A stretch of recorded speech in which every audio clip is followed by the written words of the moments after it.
Muito boa noite, ouvintes, internautas espalhados pelo Brasil e pelo mundo. Que alegria ter vocês conectados conosco para mais um dia, para mais uma oportunidade de aprendizado. Boa noite, Jorge Alahá.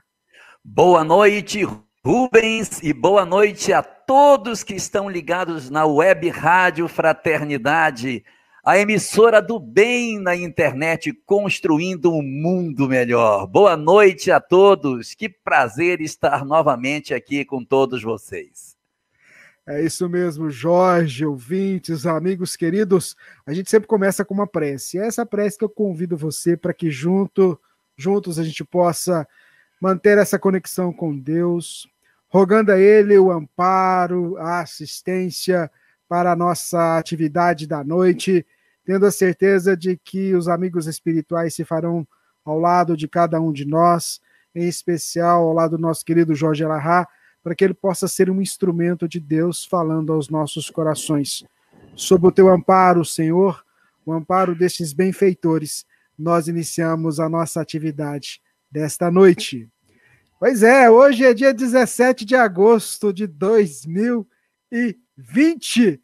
O nosso Pinga Fogo para mais uma edição, a edição de número 19. Jorge, abre com o tema. A gente nem combinou antes, mas a palavra é sua, meu amigo. Boa noite, Rubens. Hoje eu quero especificamente falar sobre serenidade. A importância de nós guardarmos a serenidade nos dias que estamos atravessando. Nós somos muitas vezes levados pela impulsividade, pela tentativa de decisão e de manifestação da nossa opinião, do nosso querer, de maneira muito impulsiva diante das coisas que nos acontecem. E a doutrina espírita nos recomenda que a gente, antes de decidir, seja sereno, para que a gente decida com acerto. A vida muitas vezes nos exige decisões muito graves, mas na hora de decidir, aquilo que a gente não precisar decidir e que seja grave nesse momento, porque ainda nos faltam instrumentos, não decida. Não tome decisões violentas sem ter toda a certeza de que é a melhor opção a ser tomada. Emmanuel dizia que se você não tem tudo o que você precisa para decidir, espere, porque a vida muda de minuto a minuto. Nesse momento você vai tomar a decisão. No minuto seguinte, em um minuto, muita coisa pode mudar na nossa vida. E às vezes nós tomamos uma decisão e naquele minuto que a gente toma a decisão, muita coisa pode acontecer e rever a decisão que tomamos. Portanto, a vida muda de minuto a minuto.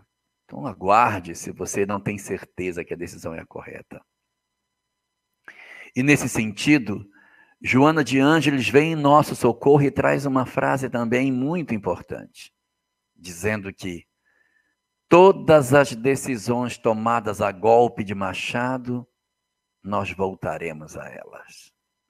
Então, não tome decisões a golpe de machado, decisões bruscas, decisões impulsivas, decisões irrefletidas. Analise de maneira efetiva para buscar a serenidade em todas as decisões. E nesse particular, o filósofo Sócrates tinha uma frase muito boa também. Se você tem duas opções e não sabe qual das duas tomar, dizia Sócrates, faça a opção pelo caminho que você possa se arrepender. Ué, não seria para tomar a decisão pelo caminho que eu não possa me arrepender? Não. Tome a decisão pelo caminho que você possa se arrepender. O que é isso? Eu pego um caminho e depois digo, não, vou pegar o outro. Então eu posso voltar para pegar o outro caminho. Não pegue o caminho que depois você não possa voltar por ele para pegar a outra opção. Eu vou dar um exemplo. Você está em dúvida se você rompe ou não um relacionamento. Não tem certeza? aguarde. Porque se você tomar a decisão de romper, talvez amanhã você não possa retomar a relação. Então faça a opção pelo caminho que você possa se arrepender. Não tome decisões a golpe de machado, porque você voltará a ela. E por último, Emmanuel, a vida muda de minuto a minuto e não sabemos o que nos aguarda no minuto seguinte.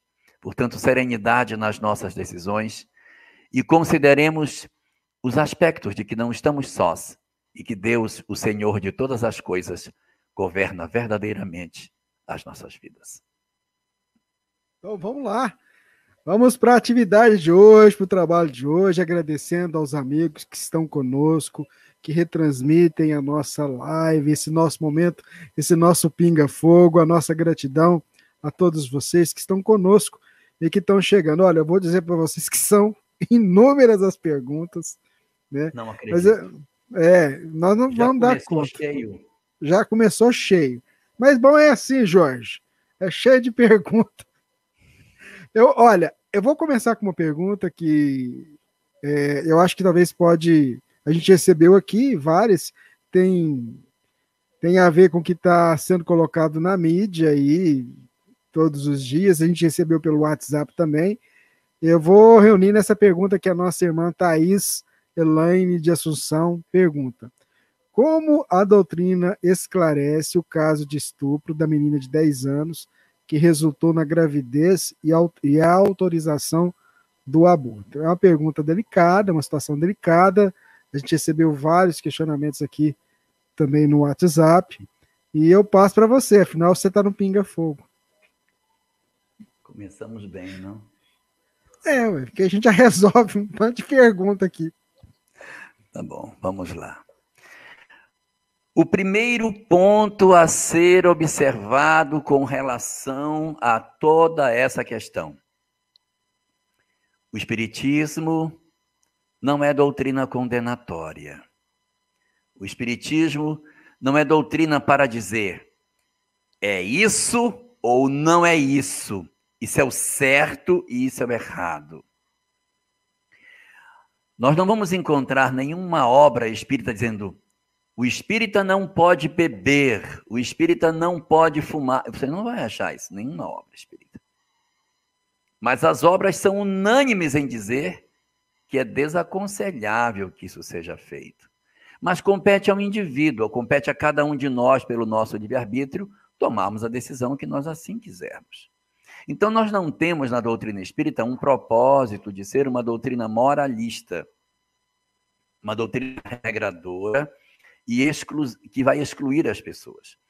Eu estou dizendo isso porque, de repente, na manifestação que se faz na defesa da vida, pode-se fazer um ataque muito forte na questão do aborto. E nós temos várias mulheres hoje no Brasil envolvidas com a problemática do aborto. A história da menina é só um caso, mas nós temos 40 mil casos por ano no Brasil. Então, nós estamos falando de e de repente você trata essa questão e você corre o risco de irradiar essa lógica em cima de todo mundo e de repente você começar a transferir culpa para as pessoas. E o objetivo da doutrina espírita não é transferir culpa para ninguém. Existem muitas pessoas que estão perguntando sobre essa questão, não é por conta da menina. É por conta da sua própria história. Por conta daquilo que elas mesmas realizaram em si ou nas suas filhas, nas suas amigas. E a pessoa está esperando uma resposta para que ela consiga encaixar na história que ela possui. Então, o Espiritismo, ele não tem uma posição do sentido de dizer que, isso aqui é para você fazer assim ou você faz desse jeito. O Espiritismo tem uma leitura de mundo. Na leitura de mundo que o Espiritismo tem, o foco é no espírito, não é no ser humano. Na lei de destruição, quando Allan Kardec trata sobre a questão da lei de destruição com os espíritos respondem o seguinte: Deus não é Deus dos homens, Deus é Deus dos espíritos.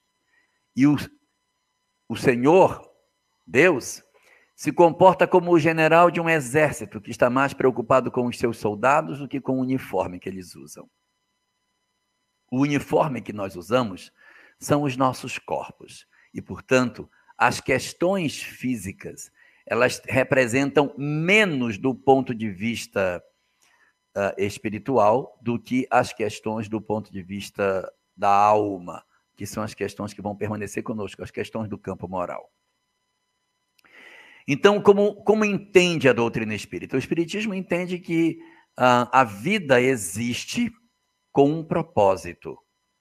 A vida existe com um propósito. E que todas as vezes que alguém transgride esses propósitos, nós nos credenciamos diante da lei de Deus para experimentar determinadas situações que nos reeduquem.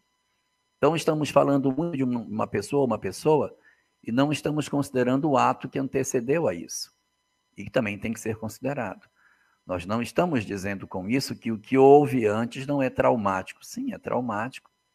Foi muito traumático. Só que o trauma que fica, ele acaba sendo um elemento que precisa ser tratado, ser cuidado. Eu vou dar aqui uma informação de um estudo que foi feito por umas moças que estudam aqui em Rondônia, na faculdade de enfermagem. Elas tomaram um elenco de mulheres que passaram pela experiência do aborto. E o que elas concluíram?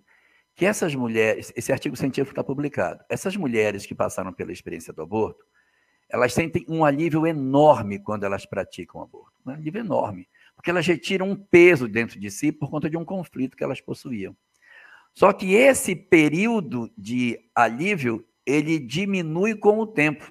Elas ficaram acompanhando essas mulheres nos tempos seguintes e foram observando que elas têm muito mais probabilidade de desenvolver depressão, tendências suicidas, uma série de coisas em função das histórias que elas trazem. Isso também tem que ser pesado. Isso também tem que ser medido. Nós temos, pela ótica que a doutrina espírita nos aponta, que as opções do espiritismo são sempre pela vida. As opções são sempre pela vida. Mas o fato de nós defendermos a vida não nos dá o direito de ir a público, criticar, condenar, expor vidas, ou até criticar a decisão de quem quer que seja que tome qualquer decisão que seja. Nós somos pela vida, mas essa é uma questão de cada um de nós. E não compete a cada um de nós medir a decisão que o outro toma. No livro Vida e Sexo, no último capítulo da obra chamado A Margem do Sexo, Emmanuel faz uma discussão exatamente sobre isso, dizendo que os nossos conflitos da área da sexualidade, da afetividade, são tão profundos que nós não temos condição de criticar ninguém do que quer que seja. Nem o autor do ato acontecido, nem uma possível decisão pela interrupção da gestação. Nós não temos autoridade para decidir. A gente decide sobre nós, sobre as nossas próprias histórias. Agora, cada pessoa toma a decisão que lhe é própria. Existe dentro da doutrina espírita uma condição que é levantada para a questão da interrupção da gestação.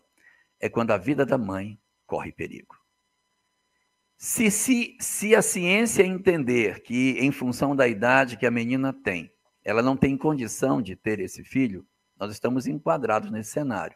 Mas aqui na região norte, eu trabalho no IBGE e todos os anos tem uma quantidade grande de registros civis feito com mulheres de 10 e até de 9 anos de idade.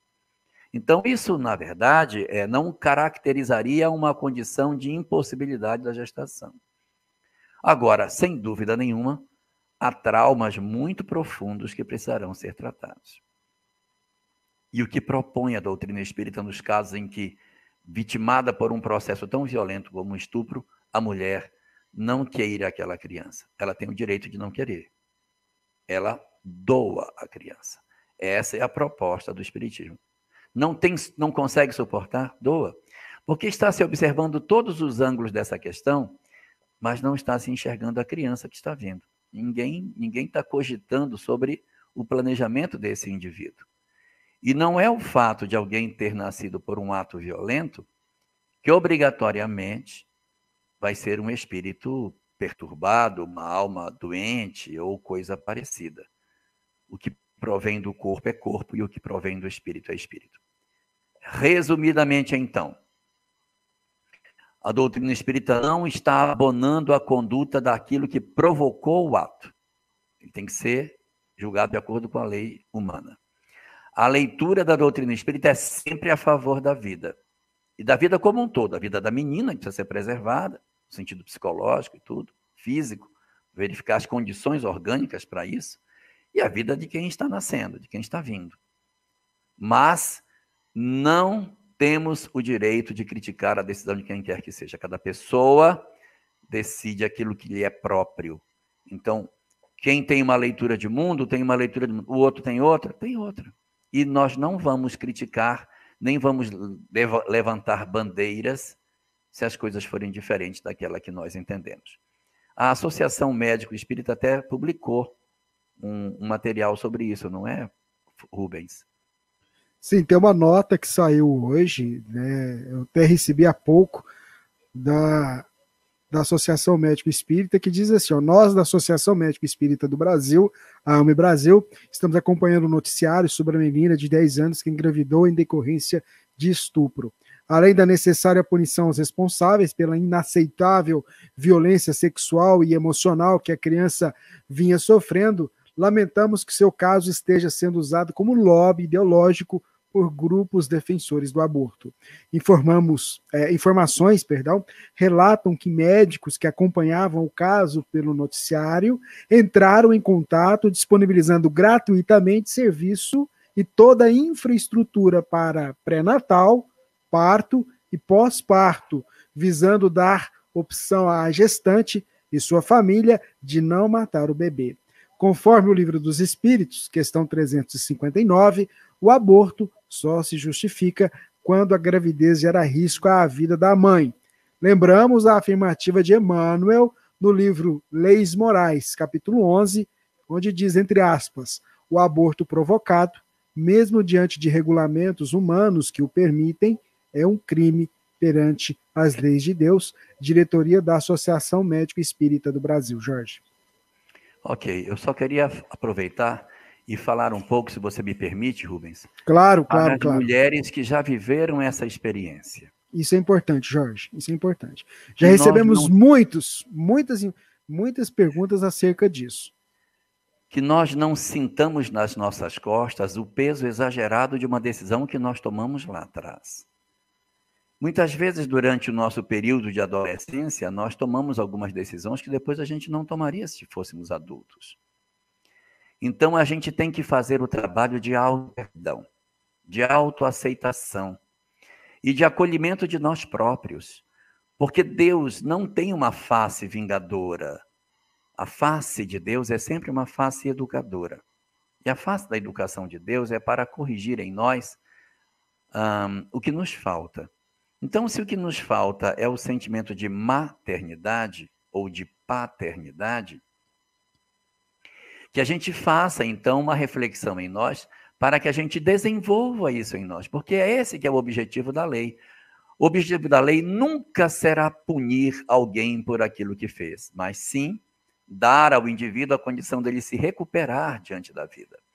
Então, há aqueles e aquelas que estão envolvidos ou estiveram envolvidos em histórias semelhantes, que a gente faça um esforço para vencer essa indiferença com a vida. Porque é essa que é a grande questão. Pesar de maneira mais efetiva o que significa tudo o que estamos fazendo. E lembrando que o amor cobre a multidão dos pecados. Se nós nos empenharmos num processo de mudança interior e de busca e de valorização da vida, nós podemos compensar isso. Mas como? Eu não tenho mais, eu já estou, nem tenho mais como ter filhos. Se doe a seus netos. Compense, se você tem uma história mal resolvida, através dos netos que Deus lhe deu. Mas eu não tenho netos. Faça alguma coisa para que desenvolva o sentimento de paternidade, de maternidade. Porque essa é a maneira que a gente possui de educar a alma de forma doce antes que a lei nos alcance. Porque quando a lei de justiça chega e nos encontra em serviço, ela adia a pena para bem mais para frente, porque quando se está em serviço, a lei de justiça é substituída pela lei de misericórdia. Muito bem, Jorge Elahá. Nós temos um retorno aqui de uma ouvinte, de uma internauta, que ela escreveu um tempo atrás, você comentou, né? E vou relatar aqui rapidamente o caso dela. É uma mãe que tinha um problema com o filho, e eles, questão até de agressão física, questão de drogas, né? E aí ela mandou uma mensagem hoje dizendo o seguinte, olha, que faz uma semana que eles internaram o filho, e ela queria ouvir uma palavra de conforto sua, né? Eles tomaram essa decisão depois daquilo que você falou, né? Uma situação difícil. Ele tinha passado por 3 psiquiatras, né? E aí ela acabou de mandar uma mensagem no WhatsApp da Divina e ela queria ouvir uma palavra sua. Nesse momento que o coração dela está assim, sabe, um pouquinho angustiado, mas é com você. Quando ela chama Kika. Kika, quando os nossos filhos se internam, o nosso coração fica muito pequenininho. A gente sente até culpa, porque parece que a gente está degradando, isolando a pessoa de nós. E depois de um tempo de internado, você vai ter as visitas periódicas que você vai fazer a ele. Nunca falte. Nunca falte. Porque essa é a única janela que eles têm com o mundo exterior. Todas as vezes que você for visitá-lo, vá com ansiedade para vê-lo. Demonstre que você está com saudade, com vontade de tê-lo novamente em casa. Você vai verificar o progresso que ele vai fazer. Porque na instituição onde ele vai ficar, haverá muita disciplina. Então ele vai andar mais arrumado, ele vai ter que andar sempre alinhado. No dia da visita ele vai estar numa felicidade tão grande, porque aquela é a janela mais importante. Às vezes é mensal, quinzenal, bimestral, depende de cada instituição. E quando você puder encontrar com ele, aproveite ao máximo essa experiência. Sinta em profundidade o que ficou adormecido com o tempo, porque é muito natural, quando nós temos filhos adictos, que por sobre o amor crie-se uma camada de mágoa. Então, quando eles ficam distantes, reacende o sentimento verdadeiro de amor, que está submerso no lodo que a mágoa significa. Então, você volta a rever a pessoa, e é uma saudade, uma emoção, e eles vão ficando mais bonitos, porque eles vão ficando ali dentro, e vão engordando, vão melhorando o aspecto físico, e é fantástico isso, é muito bom. Então aproveite essa oportunidade, faça o que você puder, mas nunca falte. Ore sempre por ele. Eu não sei se a instituição é próxima, e não sei se ela aceita bilhetes. Verifique a possibilidade de você mandar pequeninos bilhetes. Não faça cartas longas, não vale a pena. Pequeninos bilhetes para mostrar que o seu coração está ligado no dele. Você vai verificar, é muito gratificante. Quando ele sai, ele vem com novos propósitos de vida. É muito, muito bom. O que não impede que ele venha ter recaídas, viu? Mas é uma coisa maravilhosa quando ele retorna para casa depois de muito tempo, num processo de reeducação interessante que as instituições oferecem para eles. Muito bem, estamos aqui acompanhando o Jorge Elahá nesse Pinga Fogo. Tem uma perguntinha boa aqui que chegou da nossa ouvinte, internauta, Sheila Majeste. Ela pergunta o seguinte, Jorge, ela está lá em Massachusetts. Minha dúvida é sobre o capítulo 18, versículo 6 de Mateus. Entretanto, se alguém fizer tropeçar um destes pequeninos que creem em mim, melhor lhe seria amarrar uma pedra de moinho no pescoço e se afogar nas profundezas do mar. Aí a dúvida da Sheila, Jorge, é se isso não seria um incentivo ao suicídio. O que acontece? Essas imagens, esses ditos parabólicos que aparecem no texto evangélico, eles acabam trazendo para nós a necessidade de nós fazermos uma leitura mais espiritual da coisa.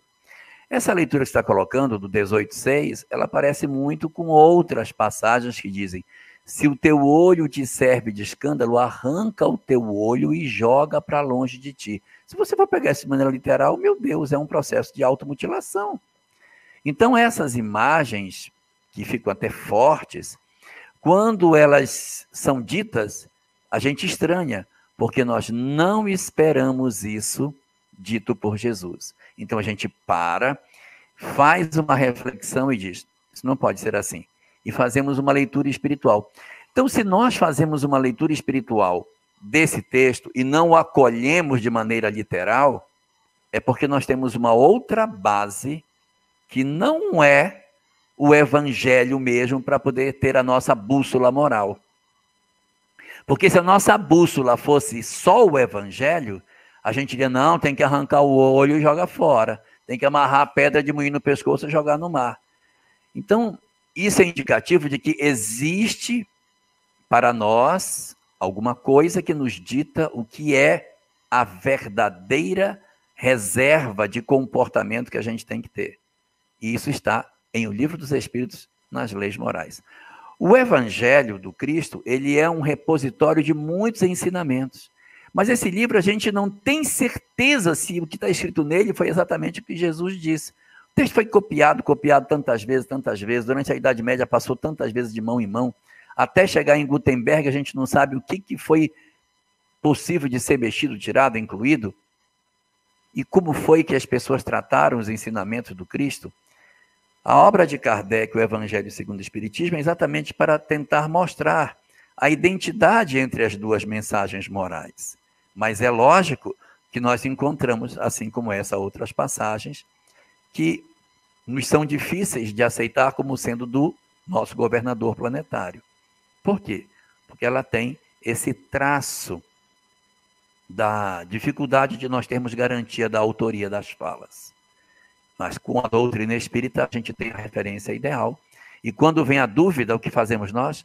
Recorremos à obra básica. Não, é isso mesmo. A referência é essa mesmo. É isso que a gente precisa fazer. E aí, valida o pensamento do Cristo. Por exemplo, você olha assim: amar os inimigos. Mas você está louco? Vou amar os inimigos. Aí você vai lá no... Aí não, é realmente, eu tenho que perdoar as pessoas. Mas mesmo inimigo realmente mesmo inimigo. Ah, então tá certo. Então, você questiona, na obra básica você vai encontrar realmente aquilo que seria a coisa dita sem parábolas, sem nenhum tipo de imagem, mas o sentido reto daquilo que precisa ser colocado. Você tem razão, o texto, quando dito e lido dessa forma, dá essa sensação, mas com certeza não era essa a vontade de Jesus. Muito bem, vamos lá, Jorge. A gente já disse aqui muitas vezes que o nosso programa ele atinge um público que tem uma vasta conexão com a espiritualidade, com o conhecimento da doutrina espírita, e também, por causa da rádio, acaba chegando também a pessoas que estão, às vezes, tendo um primeiro contato com a doutrina espírita, e muitas dúvidas chegam, e eu acho que é bacana isso. Então, a nossa ouvinte, Tatiana Cândido, do Rio de Janeiro, pergunta: eu gostaria de saber, Jesus e Deus são as mesmas pessoas? E se são, como ficou a espiritualidade sem ele quando ele encarnou entre nós? Para a doutrina espírita, Deus é o soberano Senhor, Criador do universo infinito, Criador de tudo, que não teve princípio, não terá fim, o eterno, imutável, soberanamente justo e bom, imaterial, onipotente, onisciente, onipresente, não tem forma. Esse é Deus, o Criador de tudo, que criou tudo, inclusive Jesus. E então quem é Jesus? Jesus é um espírito criado por Deus. Então ele é igual a nós?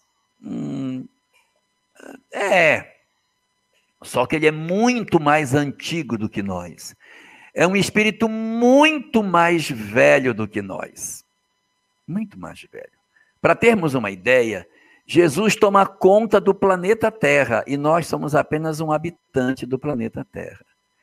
Há 1 bilhão de anos atrás, 1 bilhão de anos, a espécie mais evoluída que tinha no planeta eram as bactérias. Se a gente vem dessa evolução, nós éramos uma bactéria. E Jesus era o quê? O governador do planeta. A gente era uma bactéria e ele já era o governador da Terra. Se nós puxarmos 3,5 bilhões de anos atrás, nós não éramos, não sei nem o quê. Porque se há 1 bilhão a gente era uma bactéria, há 4 bilhões e meio de anos atrás, não sei nem o que a gente poderia ser. Nem coisa orgânica nós éramos. Nós éramos algo ainda inorgânico. E ele era quem? Ele era o governador do planeta. Então isso dá para ter uma noção de quem é ele e quem somos nós. Ele é semelhante a nós, no sentido de que ele é um espírito e nós somos um espírito, sim. Ele é semelhante a nós.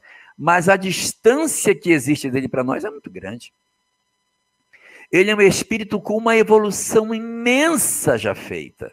E nós, na verdade, estamos agora começando a tomar consciência de nós próprios e começar a entender as coisas. A nossa humanidade tem 10 mil anos. Se a gente for pensar, o Homo sapiens tem 60 mil anos. É muito pouco diante de tudo aquilo. Ele já era um espírito puro quando a Terra surgiu. Então a distância é muito grande. Mas com toda essa distância, ele ainda não é Deus. Ele é apenas um espírito muito antigo que Deus criou há muitos anos. E ele vem num processo natural de evolução igual ao nosso e está onde está. Isso quer dizer que no futuro, nós também, evoluído, teremos a nossa parcela de contribuição, assim como ele. Mas tem uma segunda pergunta, Rubens. Ela também pergunta como é que ficou quando ele encarnou. Não, Jesus e Deus não são a mesma coisa. Tá, ele não é, mas ele encarnou e como é que ficou quando ele veio? Ele é o governador da Terra, mas ele não governa só. Ele tem um colégio de auxiliares que cuidam de todas essas coisas. Que a doutrina espírita diz que esse colégio de espíritos muito elevados que coordenam com Jesus o orbe chama-se Espírito Santo. O que é o Espírito Santo? É o Espírito já santificado. Isso está no capítulo 2 da obra O Espírito da Verdade, quando define que o Espírito Santo é o conjunto de entidades angélicas que colaboram com Jesus na organização do planeta. Então, imagine uma coletividade de entidades extremamente evoluídas que secundam Jesus no trabalho de organizar a Terra. Quando o Cristo vem para passar os seus 33 anos, não sei se mais, se menos, não pouco importa, nesse período, o colégio de seus auxiliares assumiu as funções que já eram próprias, e Jesus mesmo encarnado não ficava o tempo todo preso no corpo. Quando você dorme, você sai. Então ele continuou fazendo o trabalho, mas num processo de sacrifício enorme.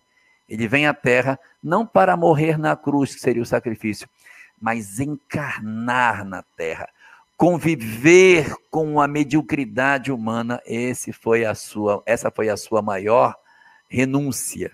Esse foi o seu maior sacrifício.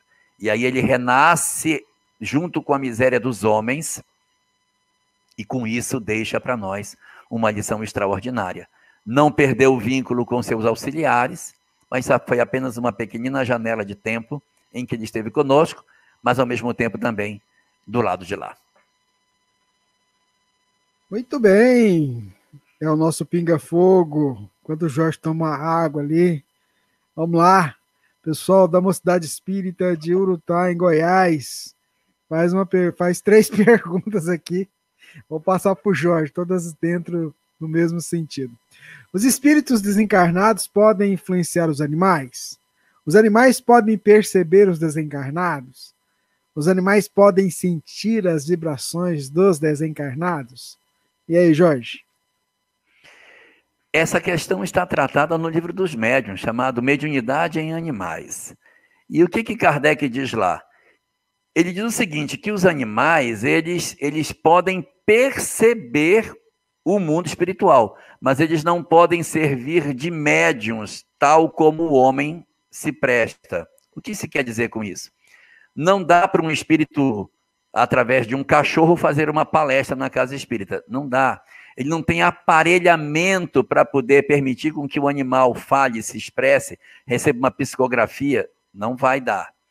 Mas os animais percebem o mundo espiritual, sim. Cachorro percebe demais o mundo espiritual. Late enlouquecidamente quando os espíritos estão por perto. Cavalo também, gato, esses animais têm uma percepção do mundo espiritual bastante aguçada. Mas o fato deles perceberem não dá a eles a condição de serem médiuns, mas que percebem, sim, percebem o mundo espiritual, com certeza. Vamos lá, vamos para a próxima pergunta aqui, que a gente separou. Veio pelo YouTube. Meus prezados, boa noite. Meus pais desencarnaram e eu sonho com a minha mãe e não sonho com meu pai. Pode ser que é porque ele já tenha reencarnado novamente? Essa é uma Cláudio, essa é uma possibilidade, mas nada garante. Existem várias possibilidades. Existem vezes que a gente sonha com o nosso parente e a gente não lembra. Nem todos os sonhos que a gente tem com alguém do mundo espiritual, obrigatoriamente você acorda lembrando. A gente lembra de algumas coisas. Às vezes a gente sonha, não lembra nada. Às vezes a gente sonha, embora não lembre o sonho, mas fica o sentimento do conselho que foi dado. Você se sente mais fortalecido para vencer uma determinada imperfeição. Então isso pode acontecer. Ou seja, eu sonhei com alguém, ele deu vários conselhos, eu não lembro uma palavra, mas de manhã, quando eu acordo, eu digo, eu acho que eu não vou fazer mais isso não, vou fazer essa outra coisa. Tem vezes que a gente acorda e lembra as palavras, mas não sabe com quem a gente esteve, a gente confunde, acha que o mentor era o pai, ou acha que o mentor era a mãe, ou acha que a mãe era o mentor, a gente faz uma salada, e isso dificulta muito. Às vezes, a pessoa é devota de uma determinada santidade. Eu sou devota de Santa Rita dos Impossíveis. E aí o mentor aparece e diz, minha filha, não faça isso.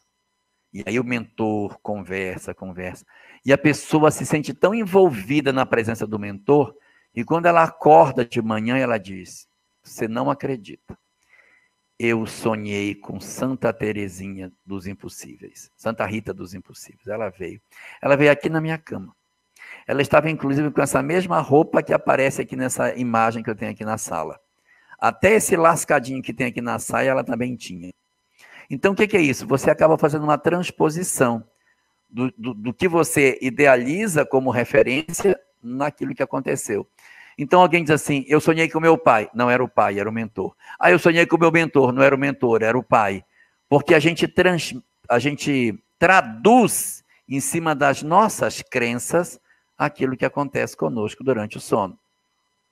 Então, muitas coisas podem estar acontecendo. Se você sonha com sua mãe e não sonha com seu pai, o que pode acontecer? Você pode estar sonhando com seu pai, mas não está lembrando que encontra com ele. Por algum motivo, as lembranças não estão ficando. E com a sua mãe, que você está sonhando com ela, pode não ser ela, pode ser uma mentora, pode ser alguém que tem um aspecto tão maternal para conversar com você, que você sente como se fosse a sua mãe. Mas pode ser ela, principalmente se as conversas são bem pessoais, e que você sente que efetivamente aquela conversa não seria da mentora, seria de sua mãe. Então é só o elemento que sonha que vai dizer. Essa conversa, do jeitinho que ela fala, as preocupações que ela tem, não é da minha mentora não, é minha mãe mesmo. Pelo jeito dela falar, pelas preocupações, é o mesmo jeito. Então aí de repente pode ser a mãe sim, pode ser a mentora, e não lembrar dos sonhos com seu pai, não garante que você não esteja sonhando, e muito menos que ele já esteja reencarnado.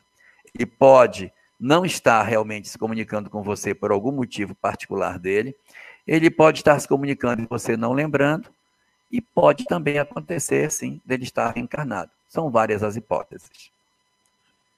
Ô, Jorge, eu acho que naquela pergunta dos animais ficou faltando um pedacinho aqui, o pessoal cobrou. Os animais podem perceber as vibrações positivas ou negativas dos encarnados? Sim, Fabinho, sim, eles conseguem perceber essas energias. Os egípcios sabiam disso. Se você perceber, tem muita múmia de gato no Egito Antigo, porque eles achavam que os gatos tinham o papel de absorver as energias. As bruxas da Idade Média, pode ver que a Madame Mim tem um gato. As bruxas sempre tinham um gato por conta da ideia de que os gatos percebem o mundo espiritual. E eles realmente percebem. Até no filme Ghost, se você perceber, o gato também da história consegue captar a presença do desencarnado dentro da casa. Então, isso são fatos, é real. Consegue perceber as energias, sim, mas não se pode considerar que eles possam ser classificados à conta de médiums. Muito bem, vamos lá para mais uma pergunta que chegou aqui para a gente. Vê se você consegue responder essa daqui. Boa noite. No livro Harpas Eternas consta que Jesus teve 8 encarnações na Terra. Procede essa informação? Existem algumas obras espíritas que apontam que Jesus teria tido diversas encarnações na Terra. E aí vão citando todos aqueles grandes iniciados que trouxeram informações muito preciosas, como se fossem o mesmo espírito. Mas, na verdade, se a gente for pensar assim, nós iríamos reduzir o mundo espiritual a poucos espíritos e só tem ele para dar a mensagem. Tem tanta gente boa. Ele tem um grupo de auxiliares enorme. Então, em cada etapa, ele manda um diferente. Ó, vai você, vai você, vai você. Ele tem um colégio muito grande de espíritos, muito grande. E esses companheiros que tiveram essas Isso é oportunidades, para o Suncast também. essas lições para todos nós, eles foram espíritos assim muito, muito elevados. E a gente observa uma identidade entre essas ideias. E é pelo fato da semelhança entre as ideias que se sugere que seja o mesmo espírito. Mas a semelhança da ideia surge de um outro fenômeno. É que eles falam da lei da natureza. E a lei da natureza é a mesma. Então, em todas essas doutrinas, você vai ter reencarnação, você vai ter imortalidade da alma, você vai ter evolução, você vai ter lei de causa e efeito, em todas vai ter.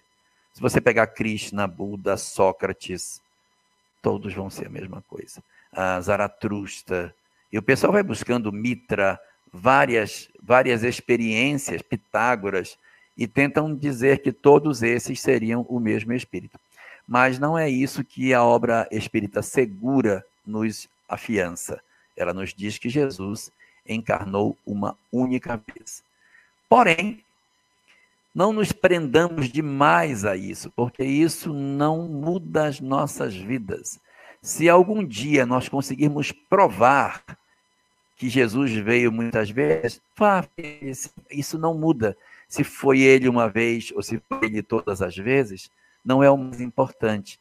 E às vezes a gente ficar muito preocupado com essas questões pode tirar de nós o foco mais importante da existência. Então, a gente deve conhecer? Deve. Mas quando a gente começa a enveredar muito pelo caminho da curiosidade, a gente tem que estar atento para que a gente não se perca na margem do caminho e esqueça do que é essencial que a gente tem para buscar dentro da mensagem espírita. Muito bem, é o nosso Pinga Fogo. Obrigado a você, ouvinte internauta espalhado pelo Brasil e pelo mundo, que acompanha a gente aqui pela Rádio Fraternidade, pelos canais no YouTube, no Facebook, os nossos amigos que estão retransmitindo também. Tem uma pergunta que veio dos nossos amigos que estão acompanhando pela TV Secal, que é a seguinte, meu amigo Jorge, trata-se do Luiz André. Ele pergunta o seguinte: homossexualidade hoje se encontra muito atual e muitos casais, homens ou mulheres, adotam filhos. Isso poderia ser um planejamento reencarnatório. E como fica quando há rejeição dos filhos, quando adquire consciência? O Luiz André está acompanhando a gente pela TV Secal. Boa noite, Luiz André. A rejeição dos pais pelos filhos, ela acontece em diversos cenários. Existem filhos que rejeitam seus pais e pais que rejeitam os seus filhos, independente das questões sobre orientação sexual. Existem pais e filhos que se rejeitam mutuamente por conta de profissão. O filho não aceita a profissão que o pai tem. De repente, o pai é uma figura proeminente na nossa sociedade. Ele é até conhecido de todos nós, aparece nos noticiários, aparece como sendo uma pessoa de poder dentro do país. E os filhos o odeiam. Por quê? Porque a maneira como ele vive não é aquela que o filho gostaria. A ideologia que ele defende, a forma como ele se porta, não é a que o filho gostaria que o pai tivesse. Então você vai encontrar aí, por conta de profissão, por conta de conduta, muitas rejeições recíprocas, como existe também a rejeição de pais para com os filhos. Os pais rejeitam os filhos pela sua condição sexual, pela sua questão com envolvimento com droga, pelos seus aspectos relacionados à profissão, desinteresse pela vida profissional. Então, você tem aí um esgarçamento da relação. Aí você pergunta se isso pode ser fruto de uma ruptura de um planejamento reencarnatório. Pode ser. Porque, veja, ninguém reencarnou para odiar ninguém. Nós reencarnamos porque era possível a convivência. Por isso que a gente veio. Se por algum motivo a gente não está conseguindo conviver com a pessoa que a gente teria na nossa família, tem alguma coisa que está faltando nessa relação. Porque o ideal seria o quê? Que a partir do momento em que a gente fosse se desenvolvendo, fosse crescendo, fosse amadurecendo, nós fôssemos também criando mais recursos para entender, aceitar e conviver com os que são diferentes de nós. Só que isso não está acontecendo. Nós temos alguns indivíduos que estão passando por um forte processo de rejeição dos seus entes queridos, porque não conseguem lidar com as diferenças que eles têm. Eu vou puxar até dentro disso os aspectos de ordem político-partidária do nosso país hoje. Nós estamos vivendo um período de polarização dentro do país em que as famílias estão se dividindo.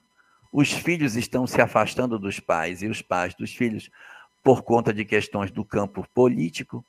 Então veja que nem precisa você ir tão longe nos aspectos que dizem respeito às questões da sexualidade dos pais e dos filhos.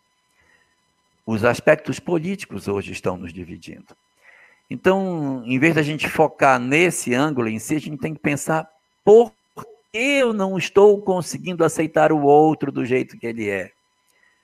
Uma das grandes características das almas que conseguiram entender a vida é quando você abraça o seu ente querido e sem precisar dizer para ele isso, mas sentindo no fundo de sua alma, você diz: eu aceito você do jeito que você é.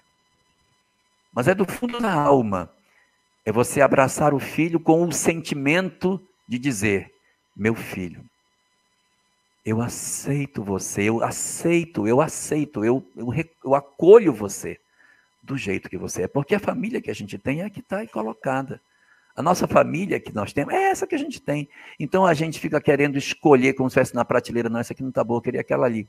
O que nós temos é o que nós temos. Então, se você quer uma melhor, aprenda a lidar com a que você tem. Receba, Kabbalat, como diz em hebraico, Kabbalat, recebe, aceita, pega para você, recolhe para você isso. Aceita que Deus está te dando para que amanhã você tenha a condição de decidir melhor. Mas se você rejeita a que você tem, você se credencia amanhã receber uma nova imposta. Então, a maneira que a gente tem de se libertar da lei é não fazendo força. Quanto mais você se debate para não aceitar a realidade que você possui, maior é a chance de você se inscrever na lei para continuar recebendo o braço duro da lei de justiça dentro do nosso planejamento reencarnatório. Então, aceite o outro do jeito que ele é. Aprenda a ter amorosidade com aquele que é diferente de você. Aprenda a conviver com aquele que não é igual a você. O que nós temos que fazer é isso: aceitar o outro que é diferente de mim. Se nós fizermos isso, e aí vale para a questão política, para a questão profissional, para a questão de beleza, às vezes de cultura, a mãe é ignorante, o filho não quer que a mãe apareça porque ela é analfabeta. Relaxa, aceita o outro do jeito que o outro é, e amanhã você vai ser livre para ter uma história muito diferente e mais liberta. Muito bem, nosso querido Jorge Elahá. A gente está aqui no nosso Pinga Fogo número 19, o Illinois. Você conhece? Ah, Illinois.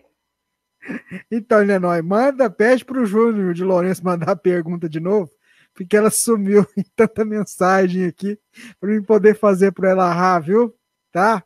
Ela, enquanto o Illinois Ah, providencia aí para Illinois. Ai, ah. a Illinois. Isso, desculpe, a Illinois. Então você providencia aí a pergunta do Júnior, pede para ele mandar para a gente de novo aqui, porque ela acabei perdendo ela aqui no meio de tanta pergunta. Mas vamos lá para uma outra que chegou aqui para a gente. É o seguinte, olha, sou de Santa Cruz, do Rio Pardo, interior de São Paulo. Me chamo Israel Paulo Augusto. Dia 24 fez um ano que minha mãe desencarnou. Foi triste, caiu na rua indo trabalhar. E depois teve uma AVC. Ela se chamava Nadir. Gostaria de saber como é que ela está no plano espiritual. A pergunta do nosso irmão Israel Paulo Augusto. A resposta para a sua pergunta está na página 85 do livro Justiça Divina. A mensagem intitula-se Lugar após a Morte, em que vai dizer para onde nós iremos após a morte. E nessa mensagem, Israel, ele vai apontar que o lugar para onde nós iremos tem muito a ver com o que é que a gente fazia na nossa hora vazia.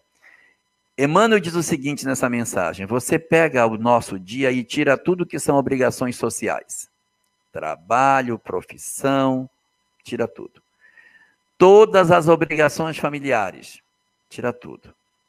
O que sobrou do dia, esse que sobrou do dia é seu. Essa parte do dia que é verdadeiramente sua, que você não tem mais que cuidar da família, cuidar da profissão, cuidar da casa, se responsabilizar por nada. Aquela hora que você diz, acabei, agora eu vou cuidar do meu tempo. Essa janelinha é que diz para onde nós iremos. Então, o que fazemos nós no tempo que é nosso? Diz Emmanuel, é isso que vai definir para onde iremos após a morte. Então, se nós, por exemplo, nessa janela, fomos pessoas operosas, que queríamos ajudar, fazer o bem ao outro, e nos doávamos às pessoas, estamos bem. Mas se ao contrário, nós usávamos esse tempo para tratar só das nossas questões, ou de investigar a vida dos outros, ou de ser uma pessoa que as pessoas não queriam conviver, então a gente não vai ficar bem. É essa a leitura que a gente tem para fazer. Então, se a dona Nadir era uma pessoa operosa, como certamente deve ter sido, ela deve ter sido acolhida pelos seus espíritos benfeitores e os seus familiares, sua mãe, no caso sua avó, e seu pai, no caso o seu avô, e eles devem ter levado Dona Nadir para o mundo espiritual, para um local de refazimento.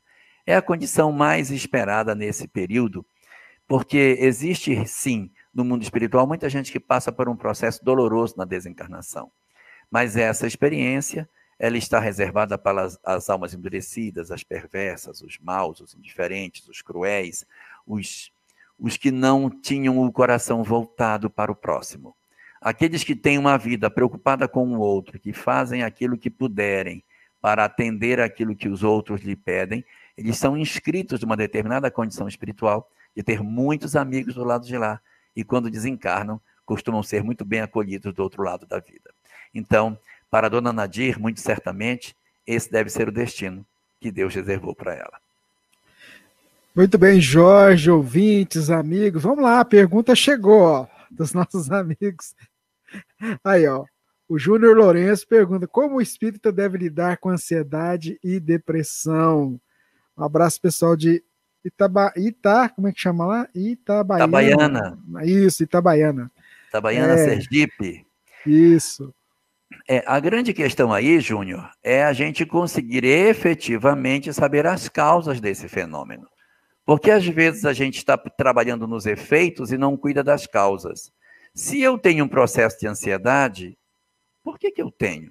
O que me motiva a ser ansioso? do que é que eu estou fugindo, porque ansiedade é fuga. Ansiedade é fuga. Por que eu estou ansioso? Porque eu quero sair de onde eu estou, por isso que eu estou ansioso. E eu quero sair de onde eu estou em duas dimensões. Ou eu quero sair no tempo, eu quero ir para o futuro, ou quero ir para o passado, eu quero que aquilo acabe, ou que aquilo nem comece, isso dá ansiedade, ou no espaço. Eu quero não estar onde eu estou, e eu fico ansioso, eu quero sair daqui, eu quero sair daqui, não quero ficar aqui, não quero ficar aqui, não quero ficar aqui. Então, ou eu não quero ficar onde eu estou, ou eu não quero estar no tempo que eu estou. Não estar no local e no tempo produz em nós sentimentos de ansiedade. Então, o que a gente precisa saber é por que eu não quero estar no tempo que eu estou, por que eu não quero estar no lugar onde eu estou. Aí, fazendo essa leitura, vai dar mais condição de nós sabermos como a gente deve movimentar as nossas vidas. E com relação à depressão em si, é cuidar para descobrir qual é o gatilho que a gente tem que nos deprime. Qual é a ocorrência que provoca em nós esse tipo de sentimento? Se ela é uma depressão de cunho agudo ou crônico. Porque existem algumas pessoas que elas estão vivendo uma experiência que projetou o indivíduo de maneira objetiva num quadro de depressão. Você teve um golpe forte e esse golpe, evidentemente, produziu em você um processo depressivo. Você perdeu um parente, aí você deprimiu. Você perdeu o grande amor de sua vida, aí você deprimiu. Você perdeu o emprego, aí você deprime. Você teve notícia de uma doença muito grave, você deprimiu. Então você tem uma causa objetiva. Quando você tem uma causa objetiva, é mais fácil você lidar com isso. O problema maior é quando você não tem essa causa, quando a depressão é de causa difusa. E a pessoa diz, olha, eu não sei, eu tenho família, eu tenho condição econômica, tenho saúde, tenho tudo. Meu esposo, meu marido, sei lá, minha esposa, meus filhos, todo mundo me ama, vivo bem com eles, mas eu não sei. Eu tenho depressão. Esses quadros é um sinal de que a depressão está dentro do indivíduo. E aí vale a pena, de repente, na consulta que você tem que fazer a um psicólogo e o encaminhamento para o psiquiatra, para que ele veja se não está faltando algum tipo de substância no nosso equilíbrio emocional.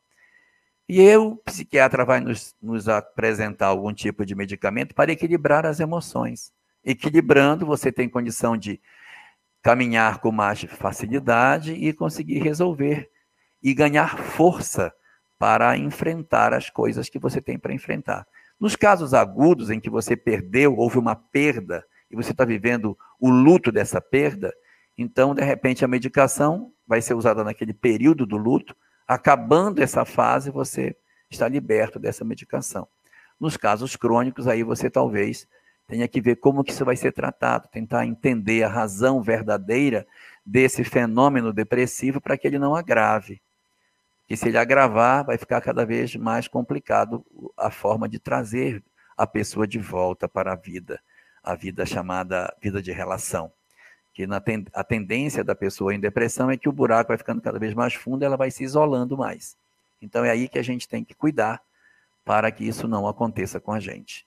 É mais ou menos por aí que a gente precisa trabalhar, Júnior, e fazer uma reflexão mais profunda do propósito disso. E aí, voltando à questão anterior, entender que às vezes as nossas dores, nosso sofrimento, decorre das angústias que a gente sente com o planejamento espiritual que a gente possui. Qual é a solução? Aceita. Acolher. Aceitar o outro do jeito que o outro é, ou aceitar a vida como ela é. Não é conformismo, mas é você ter um olhar de acolhimento. Eu não aceito o corpo que eu tenho. Aceite seu corpo. Aceite. Aceite a condição econômica que você possui. Lute para ter uma vida melhor. Lute. Mas primeiro acolha a vida que você possui e depois você luta para transformar. Mas não rejeite. Porque a rejeição daquilo que a vida nos oferece nos inscreve para reviver a mesma experiência no futuro. Dentro dessa linha de pergunta, chegou uma outra também aqui, Jorge. Talvez você possa dizer um pouquinho para essa nossa irmã, a Sara de Campinas, São Paulo. Difícil lidar com uma adolescente com uma ansiedade extrema. ela se odeia e só fala em morrer. E a Sara queria te ouvir. A primeira coisa, Sara, é saber a razão disso. Qual o motivo desse sentimento? Porque, de repente, esse sentimento pode ser exatamente uma estratégia para estar no foco, para que, de repente, a pessoa se sente menos amada, ela usa dessa estratégia para vir para o foco. Então, você tem que saber se isso não é a estratégia para tentar sinalizar uma outra coisa, que não é o que está evidente. Existe uma coisa que está oculta, e que aí vai precisar tentar descobrir o que possa ser isso aí. Pode ser uma separação que justificou esse tipo de comportamento, pode ser uma sensação de abandono em função das profissões, do exercício profissional dos pais, pode ser uma série de situações, irmão novo que surgiu e que a pessoa se sente preterida. Então tem que procurar mapear o que pode ter justificado esse tipo de comportamento que, na verdade, é para vir para o foco. Se nada disso justificar, se nada disso der razão para o fenômeno, então, conforme diz Allan Kardec, quando se esgotam as causas do presente, aí a gente se remete ao passado. Se nada disso do presente justifica determinado comportamento, as causas estão no ontem, porque nossos filhos são espíritos. E eles podem ser almas profundamente torturadas do passado. E hoje eles se encontram no nosso lar em corpos infantis, em corpos juvenis, mas são almas muito velhas, às vezes muito feridas, e encontram uma sociedade onde existe um mar de opções muito grande, e esse elenco de opções intermináveis que se dá acaba gerando ansiedade nas pessoas. Na época do Rubens, a gente tinha muito poucas opções. Você tinha o quê? Você vai estudar, se você não vai estudar, você vai trabalhar, e as opções eram poucas, nós tínhamos poucos cenários, a vida variava pouco, porque a sociedade ela tinha determinados clichês e as pessoas entravam nesses clichês. Ó, fulano vai estudar, vai para cá. Não, fulano vai fazer escola normal, você vai fazer o clássico. Fulano não vai fazer clássico nem normal, vai fazer o científico. Esse vai trabalhar, não vai estudar, vai trabalhar. Então, as opções eram muito poucas.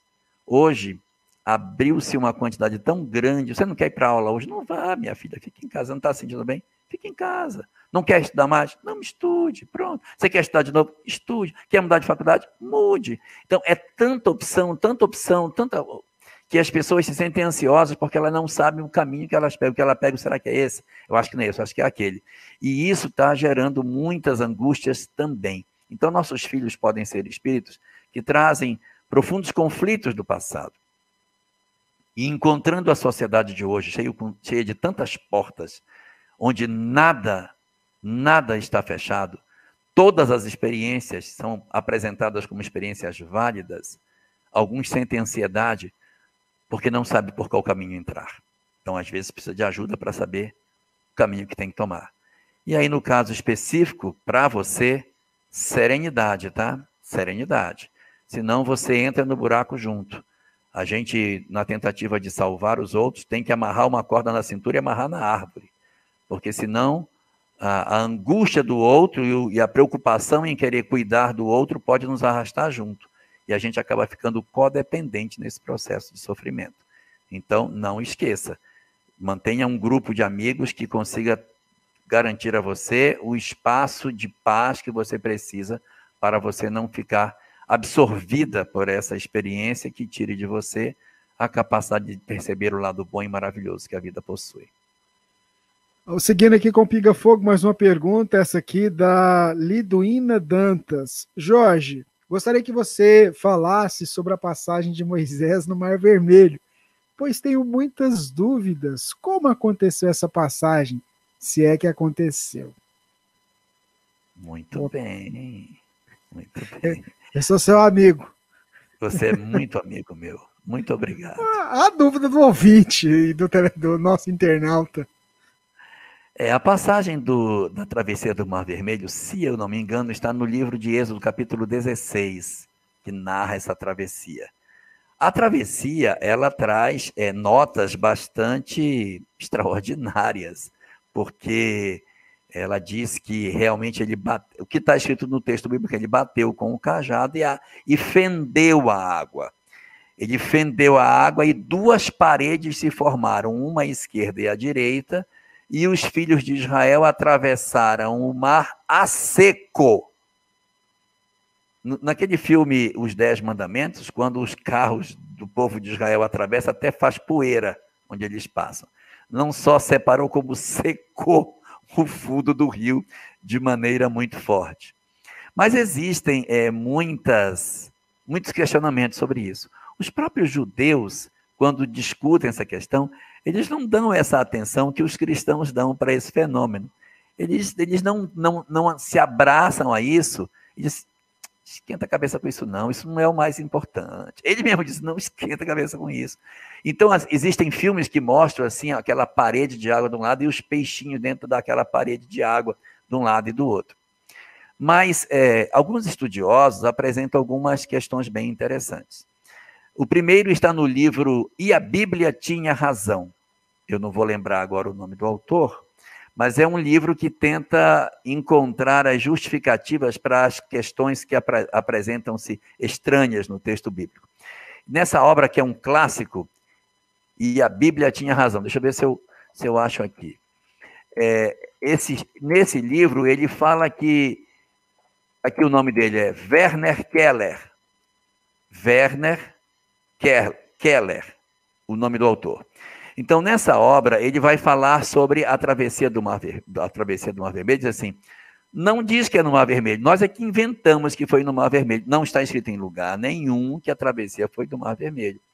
E por conta disso, ele começa a fazer algumas ilações, analisando o comportamento de onde eles estavam e tal, ele disse, não foi ali, ele atravessou no Mar dos Juncos, que é um outro local aonde seria mais propício para a travessia. Mas a explicação mais razoável que eu já encontrei sobre isso está tomando força cada vez mais e diz que a travessia se deu num local chamado Praia de Nuveiba. Eu vou soletrar Nuveiba. Letra N de Nair, letra U de uva, W, letra E, letra I, letra B de bola e letra A. Nuveiba. A praia de Nuveiba fica na Arábia. E, segundo alguns estudiosos, seria exatamente ali que ele teria atravessado. Qual as razões que levam a se acreditar que teria sido na praia de Nuveiba?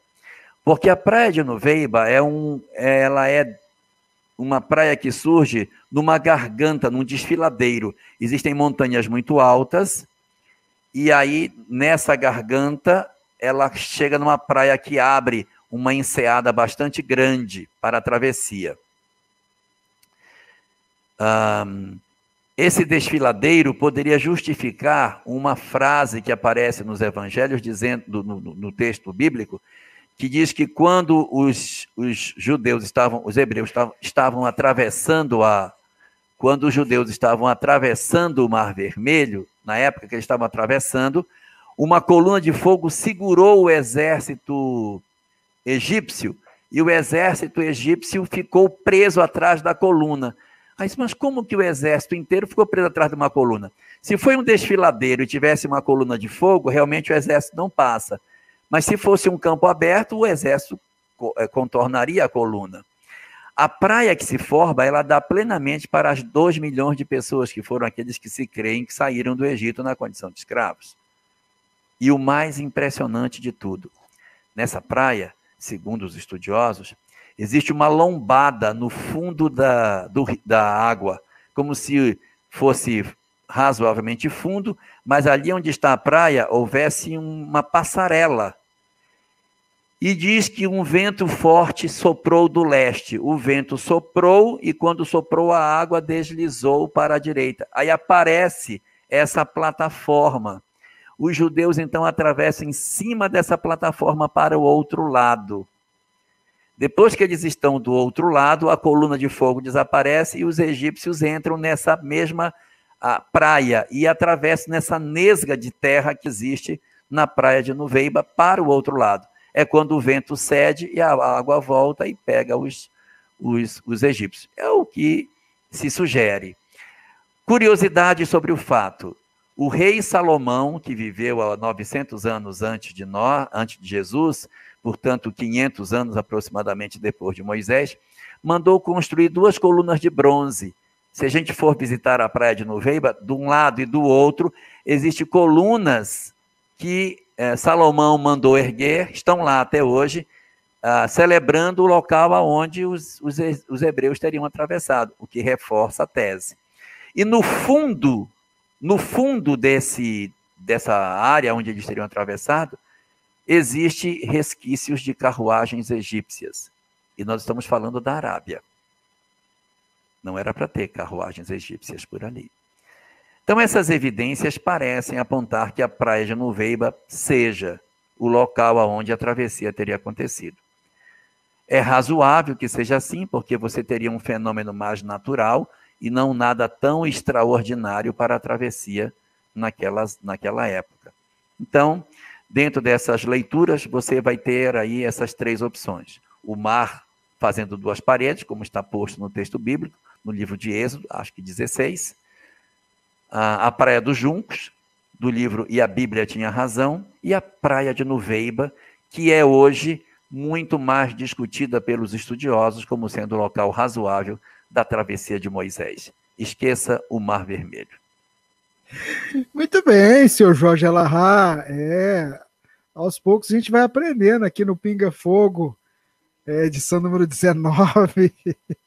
Jorge, tem uma pergunta aqui que chegou, deixa eu colocar ela aqui, da Cláudia, veio pelo Facebook. Como a doutrina espírita esclarece a fatalidade? Existe fatalidade?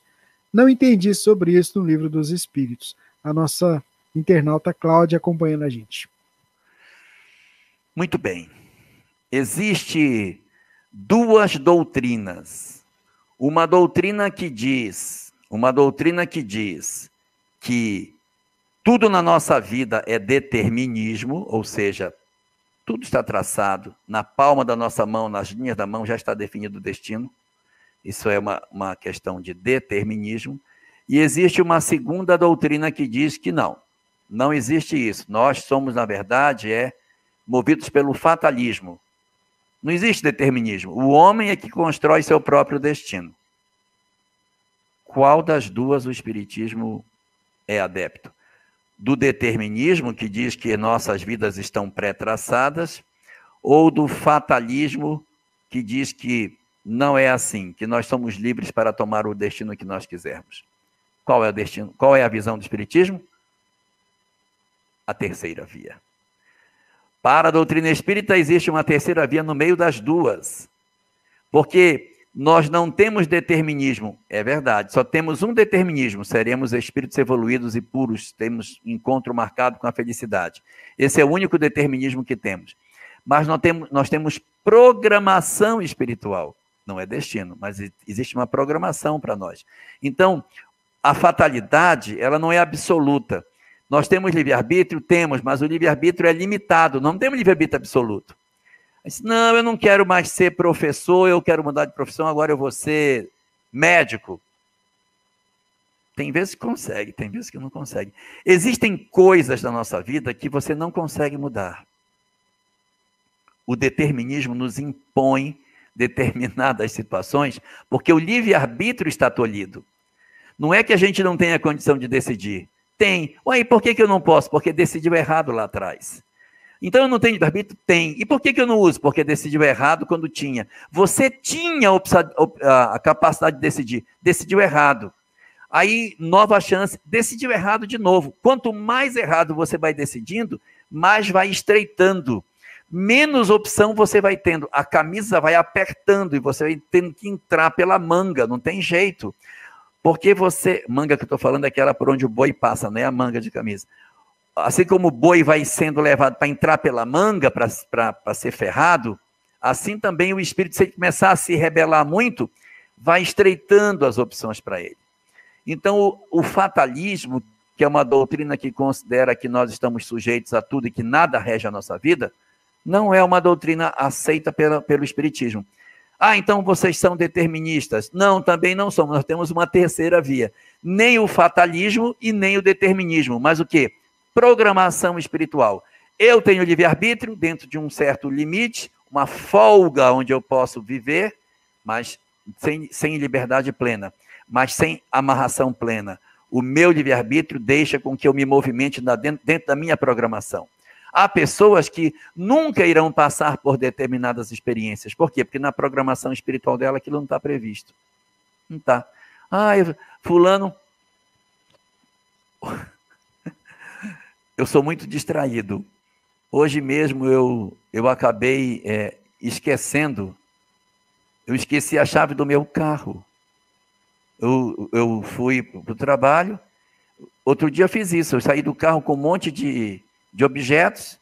Aí cheguei no lixeiro, joguei tudo no lixeiro e fui embora. Joguei a chave do carro junto. Fui embora. Entrei no meu trabalho, fui trabalhar. Quando deu meio-dia, eu disse, rapaz, cadê a chave do meu carro? Onde é que ela está? Mas eu saí. Aí fui no carro, o carro trancado. Mas eu saí com o carro trancado. Cadê a chave? Eu disse, eu saí do carro cheio de um monte de coisa. Deixa eu ver. Aí fui na lixeira, estava lá a chave do meu carro jogada dentro da lixeira. Mas, assim, eu nunca experimentei uma situação desse tipo. De repente, na minha programação, não está. Porque o que eu já fiz de bobagem para experimentar uma coisa de furto, roubo, assalto, foi demais já. Eu já abusei do meu mentor. Mas há pessoas que, meu Deus, a pessoa deu um vacilo, rouba o celular, rouba não sei o quê, invade a casa, tira um monte de coisa. Então, depende muito de cada indivíduo. Então, nós não temos um fatalismo, uma fatalidade, no sentido de que tudo é possível de nos acontecer. Tem uma faixa de coisas para nos acontecer. E o nosso livre-arbítrio vai percorrer aí dentro. E limitado pelo quê? Pela programação espiritual que a gente tem. Então, nem determinismo puro, nem fatalismo puro. Programação espiritual, essa é aquela que o Espiritismo apresenta. E até dentro dessa questão, a Márcia Peixoto pergunta, todos nós encarnamos com a programação? E se temos, quem faz essa programação? Está pegando um gancho nisso que você falou. Nós reencarnamos com programação? Sim. E quanto mais evoluído o espírito, maior é o nível de detalhamento dessa programação. Eu diria que nós temos, basicamente, 6 tipos de programação. 6. Existem os que são programados, que são espíritos ainda muito ingênuos. Os mentores é que programam, almas ainda iniciantes, que não conhecem muita coisa, são espíritos ainda no começo da evolução. Os mentores é que decidem, não, isso aqui é melhor para ele, vai renascer aqui e tal. Mas não tem nem karma, esses espíritos são muito iniciantes, são muito jovens, espírito ainda no começo da chegada na espécie humana. Então, essas almas mais iniciais, o planejamento delas é bem frouxo, bem tranquilo, bem tranquilo. Aí você tem um segundo tipo de espírito, que são as almas singelas. As almas singelas, elas já têm uma certa programação espiritual, mas essa programação espiritual, ela é quase que imediata. Não existe uma programação de longo curso, de vamos planejar, porque quando meu pai renascer, eu vou renascer para meu pai. Elas vão acontecendo nas circunstâncias. Olha, vamos reencarnar fulano, ali tem uma família, vamos colocar lá. São espíritos que não têm muitos comprometimentos espirituais, então dá para fazer uma programação mais próxima da sua encarnação. São espíritos sem grandes comprometimentos, almas ainda sem grandes delitos e sem grandes conquistas, mas diferente das almas iniciais do primeiro caso. O terceiro grupo já são dos espíritos bem complicados, bem enrolados. São espíritos que fizeram muita besteira, trazem muitos conflitos, meu Deus, já erraram, tropeçaram, fizeram muita bobagem. Esses espíritos que estão nessa condição, eles poderiam decidir sobre suas vidas, mas eles fizeram muita besteira. Então, na verdade, quem faz o planejamento deles são os mentores. Ele diz assim, não, mas eu queria ver pelo menos bonitinho. Não vai ver, meu filho. Se tudo você der para você, você vai fazer besteira. Você vai nascer feio mesmo. Não, então me dá pelo menos dinheiro. Não, é feio e pobre. Aí, então me põe pelo menos em Paris. Não, você vai para Porto Velho. Então você vai... O espírito, ele não tem muito o que decidir, por quê? Porque ele tem intelectualidade, E não é um espírito ignorante. Os outros 2 primeiros casos são almas iniciantes que não erraram muito. Esse, meu Deus, já fez muita bobagem. Então, por conta disso, na encarnação deles, os mentores planejam e ele só diz, tá bom, tá bem. E aí a programação vai acontecendo, só que é uma programação factível, e os mentores acompanham esses indivíduos para que eles deem certo nas suas existências. 4º tipo, são as almas endurecidas, os que não querem mudar, os que estão impermeáveis ao processo de mudança. São as almas diferentes do primeiro caso, que estão todas enroladas, mas ainda tem um fio que a gente diga, nossa, fulano é muito complicado, mas dá para apostar nele. Esses são endurecidos, são espíritos frios, indiferentes. Esses passam por um outro tipo de reencarnação, chamada reencarnação compulsória. É aquela na qual eles não decidem nada, nem mesmo quando vêm. Um outro espírito bem mais evoluído avaliza a encarnação dele e diz, você vai reencarnar e eu vou te levar. Então ele se compromete com a encarnação do outro. Geralmente é a mãe se comprometendo com a encarnação do filho. O filho é uma alma bem problemática que ele aceita receber como uma instrumentação de melhoria desse indivíduo. Às vezes vem com sequelas, com problemas mentais, com problemas físicos, e as mães dizem, não, pode me dar essa criança, eu vou levar. São as chamadas reencarnações compulsórias. Espíritos bem complicados, mas que precisam renascer. Então, esses são o 4º caso.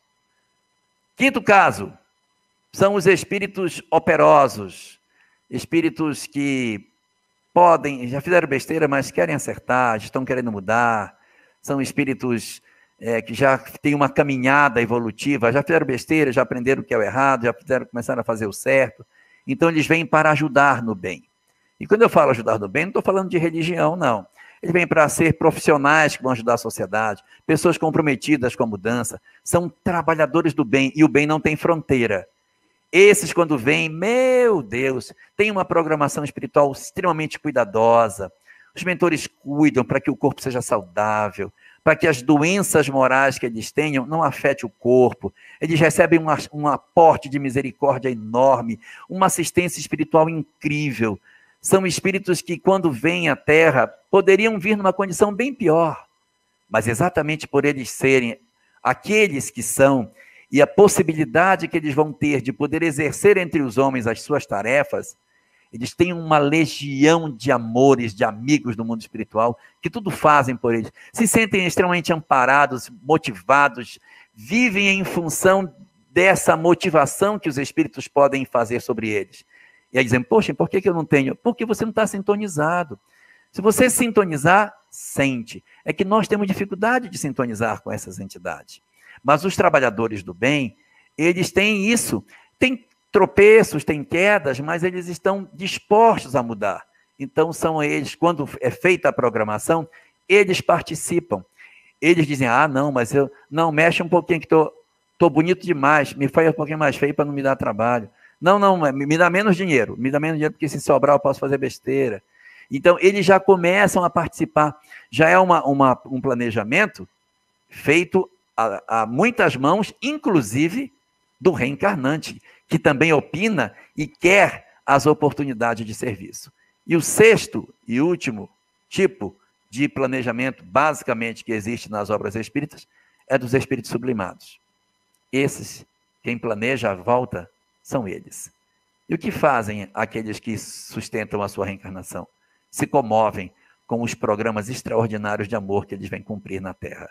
Então, são grandes almas, como Francisco de Assis, por exemplo, que quando diz, eu vou reencarnar, comove a comunidade onde ele vive, porque todos sabem que quando ele renascer, ele deixará um testemunho de amor inesquecível sobre a Terra. E aí, aqueles que serão seus mentores, seus cuidadores, os espíritos auxiliares da sua missão, todos se desvelam a oferecer para ele tudo o que puderem, e eles possuem uma conexão extraordinária com o mundo espiritual, fazendo com que as suas lições na Terra atravessem os séculos e cheguem até os nossos dias como se tivessem acontecidas ontem. Aí, ó, você acabou de falar e a Cássia está perguntando, ó, qual a obra da codificação consta dessa classificação sobre os tipos de planejamento? Nenhuma obra da codificação. Isso está espalhado na obra de André Luiz. É na obra de André Luiz que você vai encontrar esses casos. No livro Obreiros da Vida Eterna, você vai encontrar o primeiro caso, que é esse no qual as reencarnações das almas primárias são feitas sem um planejamento detalhado para cada uma delas. No livro Entre a Terra e o Céu, a reencarnação de almas singelas. É um espírito que eles decidem reencarnar. Vamos procurar alguém para ser pai dele. Aí eles saem, encontram uma família, conversam com os pais, pronto, para renascer aqui. E colocam o espírito ali. Os espíritos comprometidos que renascem, meu Deus, são os casos inúmeros que a gente tem, e o livro Missionários da Luz, capítulo 12, 13 e 14, a reencarnação de Segismundo, é exatamente um caso desse tipo. As almas que são endurecidas e que vão por reencarnação compulsória estão no nosso lar. É o caso do pai do André Luiz, que a mãe dele vai trazer com ele. O caso dos espíritos que são trabalhadores do mundo espiritual e que vão renascer e que vão colaborar na sua programação, estão no livro Os Mensageiros, onde você encontra a reencarnação de vários espíritos operosos nesse sentido. E a encarnação dos espíritos sublimados, você vai encontrar também no nosso lar, que é a encarnação da mãe do André Luiz, o único personagem da obra que não possui nome. Muito bem. Nós vamos para uma pergunta aqui que chegou para a gente, o Paulo Henrique. O suicida, quando pratica o ato para culpar alguém, ele tem a percepção de se sente culpado após perceber que não adiantou? O livro Amor e Ódio conta uma história que vai ao encontro disso que você está falando. Gaston, que é o personagem central da obra, experimenta uma questão de suicídio, e há um detalhe que os espíritos colocam nessa obra muito interessante. O obsessor se aproxima, induz o processo de obsessão de maneira tão forte, que ele obscurece o raciocínio do obsidiado, ele não deixa a pessoa ter lucidez do que está acontecendo, e tomando de maneira muito efetiva a pessoa, vai fazendo a pessoa fazer o que ele quer. Não sei se eu me faço claro, mas tem vezes que, por exemplo, há pessoas que relatam que ela diz assim, meu Deus, eu não posso estar fazendo isso, eu não posso estar fazendo isso, mas ela está fazendo, mas ela está raciocinando, dizendo, eu não podia estar fazendo isso, eu não podia estar fazendo isso, mas está realizando aquilo que ela diz que ela não poderia fazer. Então, no livro Amor e Ódio, aparece uma situação dessa natureza, em que a pessoa, o obsessor vai tomando o indivíduo, e ele vai ficando angustiado, e de repente, quando ele vê, ele está fazendo o que ele não gostaria de fazer, que é se matar. E aí tem um detalhe na obra. Ele diz que o obsessor se acopla no obsidiado até o momento do suicídio. Quando ele vai perceber que a pessoa vai se suicidar, ele se afasta. No momento anterior ao suicídio em si, o obsessor se retira da conexão com o obsidiado. Por que ele faz isso? Para que ele sinta mais culpa, porque quando ele sai, ele está sozinho no ato. É como se você tivesse entorpecido e fosse para o ato do suicídio. Quando você vai cometer o suicídio, aquele que estava iludindo seu pensamento se retira e deixa você sozinho, para que a culpa que você venha a sentir seja maior. E aí na obra relata que as frustrações, felizes frustrações de suicídio, decorrem de um desacoplamento antes do momento previsto. Desacopla e a pessoa fica com medo, não pula, não faz, vai até um ponto e retorna. Então, houve um desacoplamento um pouquinho antes do que poderia, graças a Deus. E aí acaba não se consumando o suicídio. Mas respondendo efetivamente a sua pergunta, sim. Imediatamente após o momento, eles tomam consciência de que a morte não existe e vem um sentimento de remorso muito grande em função daquilo que eles fizeram. E isso vai levar o espírito a uma dor, uma tristeza. Por quê? Porque ele não deveria ter feito o que fez, e a decisão que ele tomou não resolveu o problema dele, até agravou. E isso é uma angústia muito grande que os espíritos suicidas passam, justificando que o Espiritismo diga que não existe nenhuma situação na Terra que considere que o suicídio seja a opção viável. Não há nenhuma situação é apresentada pelo Espiritismo como sendo viável o suicídio. E apenas para fechar essa questão, eu queria lembrar a todos que, apesar de tudo isso que o suicídio representa, o amor de Deus é maior do que as nossas faltas. Apesar do período razoavelmente longo que o suicida vai levar para voltar a se reequilibrar, ele não é uma alma abandonada de Deus, e os mentores trabalharão incansavelmente no socorro a ele, para que ele consiga, dentro de um prazo que lhe seja o menor possível, mas que sempre será longo, ele consiga se reabilitar, se recuperar, retornar para uma nova existência, para retomar de onde ele parou. Porque a prova que ele desistiu vai voltar. Ou seja, quando você se suicida, porque você não quer enfrentar uma prova, não adianta. A prova que você desistiu, volta de novo. Então não adianta fazer isso. A solução é atravessar. Deus ama seus filhos profundamente e não vai abandonar nenhum dos nossos filhos se eles fizerem uma opção desse tipo. Haverá sofrimento? Sim, mas haverá, além do sofrimento, muita misericórdia derramada por Deus. É importante essa questão que você lembrou do amor de Deus, Jorge, porque a quantidade de suicídio ela tem sido grande. Os relatos que nos chegam aqui são diários. Até agora que acabou de chegar uma mensagem aqui, está aí no YouTube. E é o amor de Deus, acima de tudo, né? Jorge, acabou, né? Tem mais de 1h30 já de programa, a gente nem viu o tempo passar. E foram muitas perguntas que chegaram, que a gente não conseguiu trazer aqui, mas semana que vem tem mais. Fica o convite para vocês acompanharem aqui conosco o Pinga Fogo. Aí vocês postem 20, postem as perguntas, viu? E na medida do possível a gente vai intercalando aqui. Agora eu passo para o Jorge fazer o fechamento e a nossa prece. Tá certo. Bom, como reflexão final, eu só queria destacar de tudo aquilo que a gente conversou hoje, essa solicitude que Deus tem pelas suas criaturas. Esse esforço que o mundo espiritual faz, que ele se mobiliza em favor das almas que padecem. É isso que destaca o aspecto mais extraordinário que a gente pode perceber dentro da lei de Deus, que é a imensidão da misericórdia além das nossas culpas e das nossas faltas. Isso é o mais belo da lei. Não existe falta que a gente cometa que faça com que a gente possa se envergonhar de estar na presença de Deus. Deus nos compreende profundamente. E é isso que faz com que a gente nunca deixe de agradecer a Ele por tudo aquilo que Ele oferece a cada um de nós. E por isso nós vamos aproveitar esse momento para nós orarmos nessa hora.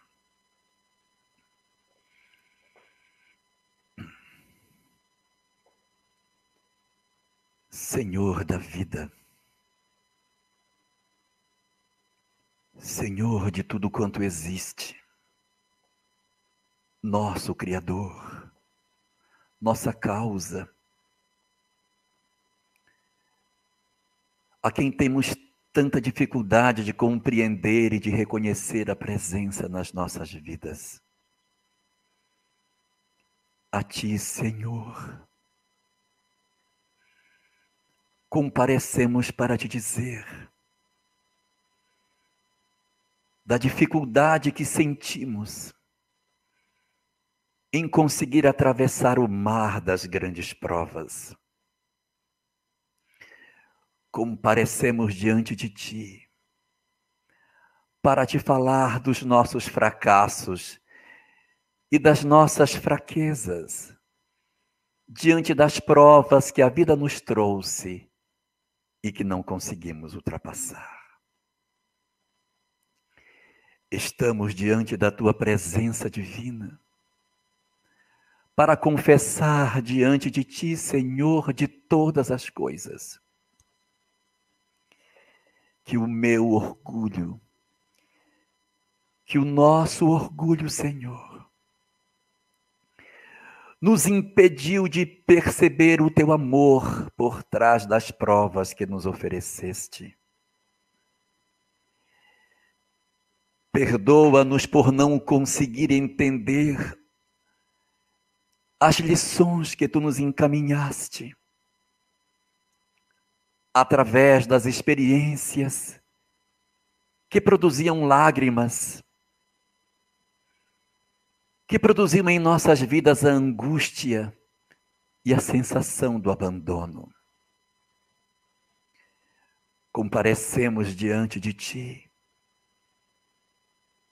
para confessar a nossa dificuldade de entender a tua vontade acima da nossa. É por isso, Senhor da vida, que hoje, iluminados pelo pensamento que a doutrina espírita nos oferece, nós, as almas falidas, nos apresentamos ante a tua luz para te dizer, Senhor, que hoje passamos a entender a tua lei. Que hoje começamos a entender a face da tua misericórdia mesclada com justiça.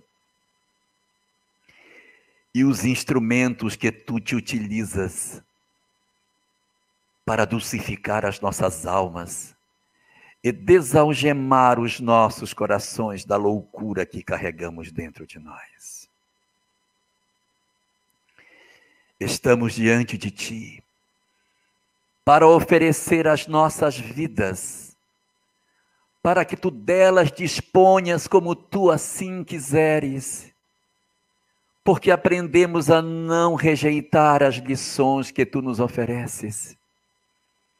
E hoje, Senhor, com a compreensão da imortalidade que tu nos concedes, nós te rogamos que nos ofereças as lições que precisamos, as oportunidades que se fizerem justas, para que os nossos corações finalmente se levantem diante de ti. Sabemos, Senhor, que a extensão das nossas faltas nada é diante do teu mar de misericórdia. E é por isso que ousamos te procurar. Porque sabemos que existe muito, infinitamente mais amor em ti do que falhas dentro de cada um de nós. Por isso, Senhor, nós te pedimos, abençoa as nossas vidas e nos dá uma nova chance. Nos oferece uma nova oportunidade de rentearmos com as experiências que fracassamos. Nos dá a oportunidade de te mostrar que agora estamos fortes e que somos capazes, sim, de enfrentar as agruras da vida e deixar o nosso testemunho de que hoje somos capazes de vencer as imperfeições que nos impediam de caminhar. Abençoa, Senhor, assim os nossos bons propósitos. Abençoa o nosso desejo de recomeçar as nossas vidas. E pedimos não somente a Ti, mas a Maria, Mãe de Jesus, que se apiede das nossas almas, que se apiede dos nossos destinos. Senhora, cuida das nossas almas frágeis. Estende as tuas bênçãos sobre os nossos corações cansados de sofrimento. Acolhe-nos nos teus braços como a fizeste a teu filho e deixa-nos sentir o aconchego do teu colo de mãe, a dizer para nós que tudo passa, que tudo passa.